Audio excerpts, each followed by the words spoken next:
friends, and welcome to this episode of Marriage Matters.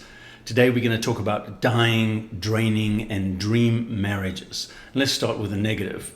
A dying marriage is that marriage where both parties, husband and wife, are habitually selfish. This leads to hurt and disappointment and anger, recrimination, blame, and criticism. This marriage is dying. The Bible does not recognize that as anything healthy. The second kind of marriage that we find is where a wife is habitually unselfish and her husband stays habitually selfish. Oftentimes in the past, this was held out as the model marriage. But in this marriage where a husband stays habitually selfish, he's going to be demanding, he's going to have unreasonable expectations, he's always going to want to be the focus of attention, and his wife is going to be constantly sacrificing. She's going to be really in a form of slavery. Whatever she does is never going to be enough, and she personally is going to have unmet desires and needs. This kind of marriage is a draining marriage for the woman. Husband may be happy, but she is being drained. The Bible does not celebrate this. The other type, which is the opposite of that, is where a husband commits himself to be habitually unselfish and his wife stays habitually selfish. The opposite is now true. He's giving constant sacrifice. It's a form of slavery for him. Nothing he ever does is going to be good enough. He personally is going to have unmet desires and needs while his wife is demanding, and she has got unrealistic expectations, and she always wants to be the focus of attention. That marriage is draining. It is not celebrated by the scriptures. God's design for a biblical marriage requires both parties to live unselfishly, constantly supporting, encouraging one another, serving, considering, and making sacrifices for one another.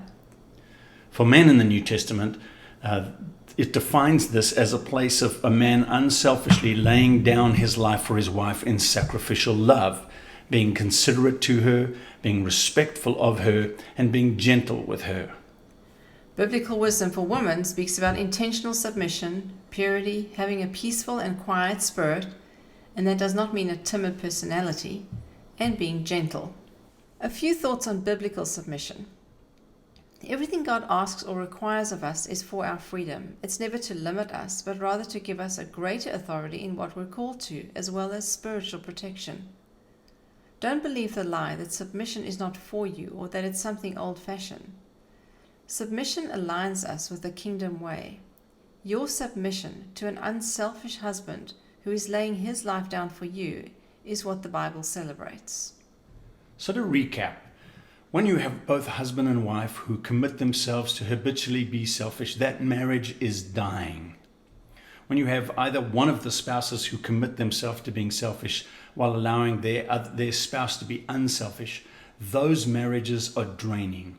Now, the Bible does not celebrate any one of those positions. The only position that the Bible does celebrate is where both people are committing themselves to be habitually unselfish. That's the dream. You cannot live in a dying relationship. You should not be living in a draining relationship. We should all be trying to live the dream, which is exactly where the Bible puts it. This works as God intended when both spouses commit to habitual unselfishness as defined by the scriptures. When one of them chooses to be selfish, they do not have a marriage as God intended. If they both choose selfishness, they'll never taste the blessing that God dreamed of for their marriage. So right now, have a discussion with your spouse and talk about where you think that you can improve. This is going to take both of you coming to this place where you commit to biblical unselfishness. This exercise has been particularly helpful in our marriage, and we hope it will be helpful to you. In our next episode, we discuss practical tools for measuring key areas in our marriages. Thank you for joining us on this episode of Marriage Matters.